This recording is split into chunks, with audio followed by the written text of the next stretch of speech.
Welcome back to XboxCorner, my name's Luke, and it's been a couple of weeks, but Microsoft have finally announced the second batch of Game Pass titles for the month, and we've actually got a few solid additions this week. Now as usual, this means we've also got a few more levers too, so make sure to check out our latest video covering those linked down in the description box below.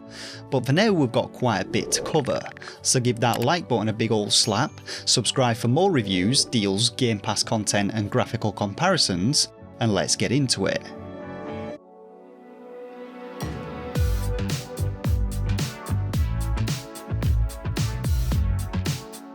So kicking things off, we have the usual, a couple of announcements, and we'll start with a quick one on a bunch of new games updated to add touch controls. We've got 12 in total, including the Hitman trilogy, Windjammers 2, Besiege, and of course the magnificent lawn mowing simulator, so if you're gaming on the go using your mobile device of choice, you can now finally get your fingers stuck into these ones.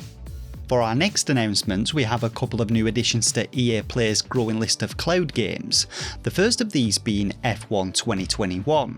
Now this one came to consoles at the end of last month, but it's one of the best races out there if you're looking for a more simulation based racer, featuring a 10-year career mode, time trials and of course Grand Prix mode, and in this latest iteration you also have the brand new story experience called Breaking Point, which is supposedly pretty solid. If you've been gagging for some F1 on the go though, now's your chance.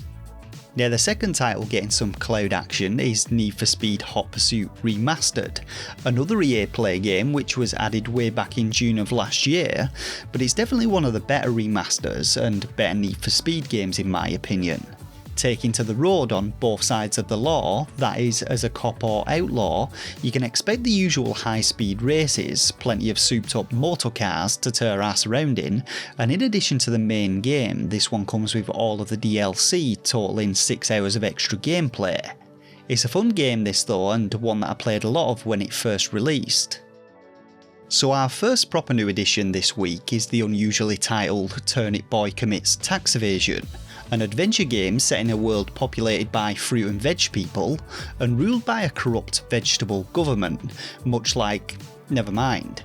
This one though sees you playing as young Turnip who's got some serious debts, and after being evicted from his home he embarks upon an epic quest to repay them, which involves a spot of puzzle solving, some action filled battles against baddies and bosses, and a little bit of farming. Oh, and plenty of tax evasion of course, as you rip up tax documents to erase your paper trail. There's plenty of action to be had in this one though, as you delve into dungeons, fight the enemies within and salvage rare treasures to pay back your debt. And while I haven't yet played it myself, it does look like a fun-filled adventure with plenty of humour to be had. 7 Days to Die is our next game, and it's a voxel based open world survival horror game which initially released in 2013 and later for consoles in 2016, and the game has a post-apocalyptic setting with its world populated by zombies. Now as you might expect, the game offers all of the usual survival mechanics like scavenging for food and supplies, crafting tons of weapons, armour, tools and vehicles, and building your very own fortress to keep the zombies at bay, complete with turrets, traps and automated doors. A couple of the more unique elements in 7 Days to Die though include the option to either start in a randomly generated world or the preset world of Navezgane, each with a unique set of biomes for you to explore, and there's also the Blood Moon event, which as hinted by the game's title occurs every 7 days and sees hordes of zombies and infected animals attacking the player en masse, so prepping your base for this weekly event is of paramount importance. It's a good one this though to play in co-op if you can find a competent and trustworthy friend, and the multiplayer elements are available in both 2-player offline split screen as well as online multiplayer for up to 4 players.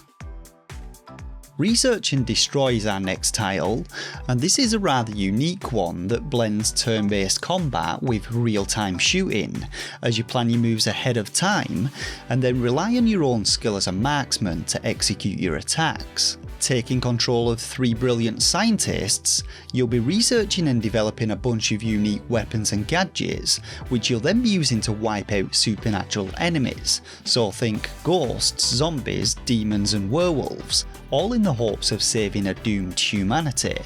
This is another one though that offers local co-op gameplay which a friend can drop in and out of at any time, and it's a new day one release for Game Pass and an interesting enough premise to make it worth a look at.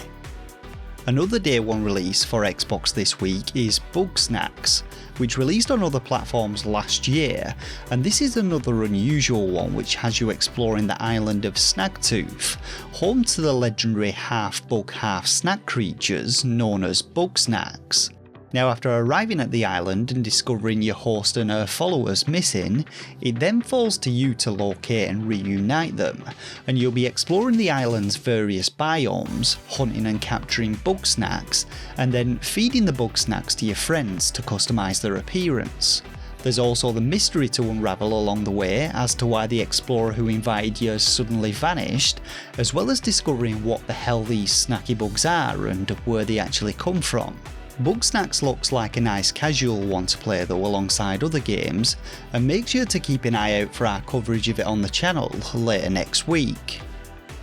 So the final title on today's list is Unsouled, another day one release for Game Pass, and a fantastic looking 2D action RPG featuring a skill based combat system, which puts a focus on well timed counterattacks, requiring you to master a bunch of different combos and chain your attacks together to take out relentless opponents. Now the story with this one centres around you, the fallen prince, and your quest to regain your memories, and the key to actually achieving this lies in the souls of your opponents, which after being brutally torn from the mangled bodies are then absorbed by you and reveal their final memories, providing hints as to who you are and how you got here.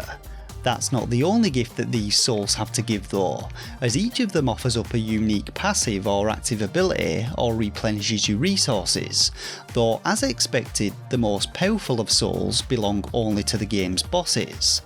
With its levels of difficulty though, it seems like Unsouled is definitely looking to cater to the Soulslike fans amongst us, though I do believe there are accessibility options in the game which can make things much more manageable, so don't be too afraid to dip into this one when it releases next week on the 28th of April.